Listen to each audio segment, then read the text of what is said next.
Lotus Ayurveda India में आपका स्वागत है। मैं हूं उत्पल चौधरी। आज हम बात करेंगे, क्या वाकई थैलेसीमिया से बचाव संभव नहीं है।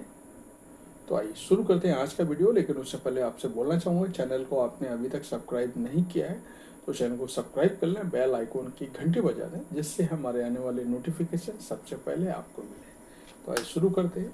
थैलेसीमिया एक जेनेटिक ब्लड से जुड़ी बीमारी है। ये मुख्य रूप से बच्चों को शरीर में सामान्य हीमोग्लोबिन के उत्पादन को प्रभावित करती है।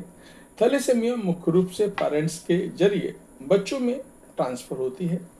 वैश्विक रिपोर्ट बताती है कि भारत में अन्य देशों के मुकाबले थैलेसीमिया के मरीजों की संख्या ज़्यादा है।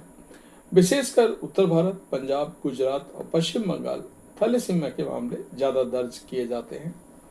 थैलेसीमिया के मरीजों की संख्या को देखते हुए हर साल 8 मई को, यानी आज के दिन,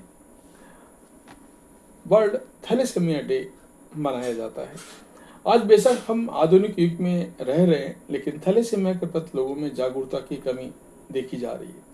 थैलेसीमिया को लेकर के सबसे बड़ी भ्रांति यह है कि इससे बचाव संभव नहीं है। क्या थैलेसीमिया से बचाव संभव नहीं है?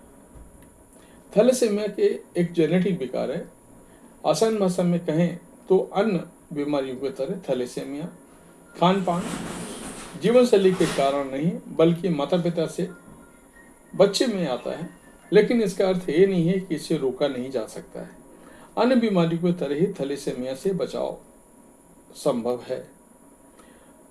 थैलेसीमिया से बचाव के तरीके: पहला, शादी से पहले जांच करें। शादी से पहले लड़के और लड़की की थैलेसीमिया की जांच करवा लें। इसका पता चल सकता है कि बच्चे में उसके आने वाले की संभावना कितनी है। अगर लड़का और लड़की दोनों ही थैलेसीमिया के वाहक हैं तो संतान में थैलेसीमिया मेजर की संभावना 20 से 30% तक हो सकती है। काउंसलिंग: अगर कोई कपल दोनों ही थैलेसीमिया का वाहक होता है तो डॉक्टर उन्हें सामान्य प्रक्रिया से गर्भधारण की बजाय आईवीएफ की सलाह देते हैं। इस प्रक्रिया से स्वस्थ भ्रूण का चयन करके आने वाले बच्चे को थैलेसीमिया से बचाया जा सकता है। भ्रूण की जांच: होने वाली मां की शुरुआती गर्भावस्था के दौरान भ्रूण की जांच कर ली जाए तो ये थैलेसीमिया से बचाव करने में मदद कर सकता है। थैलेसीमिया कितने प्रकार का होता है? थैलेसीमिया मुख्य रूप से 2 प्रकार का होता है, अल्फा और बीटा।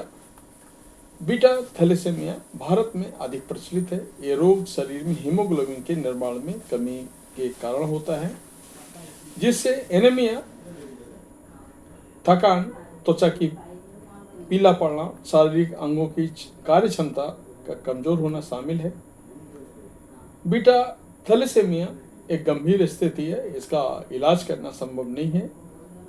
मेरा ऐसा मानना है कि थैलेसीमिया कोई छूत की बीमारी नहीं है, इससे डरने की जरूरत नहीं है। अगर आपको एक बच्चे को थैलेसीमिया है तो बस यही समय पर जांच की जानकारी जरूरी है। अगर माँ पिता दोनों को थैलेसीमिया के वाहक हैं तो गर्भावस्था के दौरान ही इसकी जांच करवा कर अन्य मामलों को आने से रोका जा सकता है। थैलेसीमिया से बचाव संभव है, लेकिन इसके लिए लोगों को स्वयं जागरूक होने की जरूरत है। शादी से पहले अगर कपल्स थैलेसीमिया की जांच करवा लें तो इसके मामलों में कमी आ सकती है और नई पीढ़ी को एक सुंदर भविष्य मिल सकता है। तो ये था हमारा आज का वीडियो। आपको कैसा लगा हमें अवश्य बताएं। धन्यवाद।